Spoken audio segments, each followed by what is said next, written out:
ಮಕ್ಕಳಿಗಾಗಿ ಸಣ್ಣ ಕಥೆಗಳು ಎಂಬ ಕಥೆಯಲ್ಲಿ ಇವತ್ತಿನ ಕಥೆಯನ್ನು ತೆಗೆದುಕೊಳ್ಳೋಣ. ಇವತ್ತಿನ ಕಥೆ ಹೆಸರು ಸಲಹೆ ಅಂಥೇಳಿ. ಒಂದಿನ ಒಂದು ಕತ್ತೆ ಬೆಕ್ಕಿನ ಹತ್ರ ಬಂದ್ಬಿಟ್ಟು, ನಾನು ಜೀವನದಲ್ಲಿ ಉದ್ಧಾರ ಆಗಬೇಕು, ಏನಾದರೂ ಒಂದು ಸಲಹೆ ಕೊಡು ಅಂಥೇಳಿ ಬೆಕ್ಕಿಗೆ ಕೇಳುತ್ತಂತೆ. ಬೆಕ್ಕು ಆವಾಗ ಸಲಹೆಯನ್ನು ನೀಡುತ್ತಂತೆ. ಕತ್ತೆ ಅದನ್ನೇ ಯೋಚಿಸ್ತಾ ಯೋಚಿಸ್ತಾ 1-2 ವರ್ಷ ಕಳೆಯುತ್ತಂತೆ. ಹೀಗೆ ಕಳೆದಾದ ತಕ್ಷಣವೇ ಮತ್ತೆ ಕತ್ತೆ ಏನು ಮಾಡುತ್ತಂತೆ, ಮಂಗನ ಬಳಿ ಬಂದುಬಿಟ್ಟು ಮಂಗನ ಕೇಳುತ್ತಂತೆ, ಮಂಗ, ನಾನು ಜೀವನದಲ್ಲಿ ಏನಾದರೂ ಸಾಧಿಸಬೇಕು ಅಂದ್ಕೊಂಡಿದ್ದೀನಿ, ನನಗೆ ಏನಾದರೂ ಒಂದು ಸಲಹೆ ಕೊಡು ಅಂತ ಕೇಳುತ್ತಂತೆ. ಮಂಗನೂ ಕೂಡ ಉತ್ತಮವಾದಂಥ ಸಲಹೆಯನ್ನು ಕತ್ತೆಗೆ ನೀಡುತ್ತಂತೆ.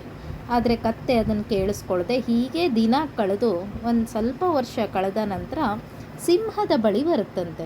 ಸಿಂಹ, ನನಗೇನಾದರೂ ಜೀವನದಲ್ಲಿ ಸಾಧಿಸಬೇಕು ಅಂತಿದ್ದೀನಿ, ಸಲಹೆ ಕೊಡು ಅಂದಾಗ ಸಿಂಹ ಅದ್ರ ಮೇಲೆ ಕೈಯನ್ನು ಇಟ್ಟು, ನನಗೇ ಹಸಿವಾಗಿದೆ, ನಾನು ನಿನ್ನನ್ನು ತಿಂತೀನಿ ಅಂತ ಹೇಳಿ ರೌದ್ರಾವತಾರವನ್ನು ತೋರಿಸಿ ಆ ಕತ್ತೆಯನ್ನು ತಿಂದ್ಬಿಡ್ತಂತೆ.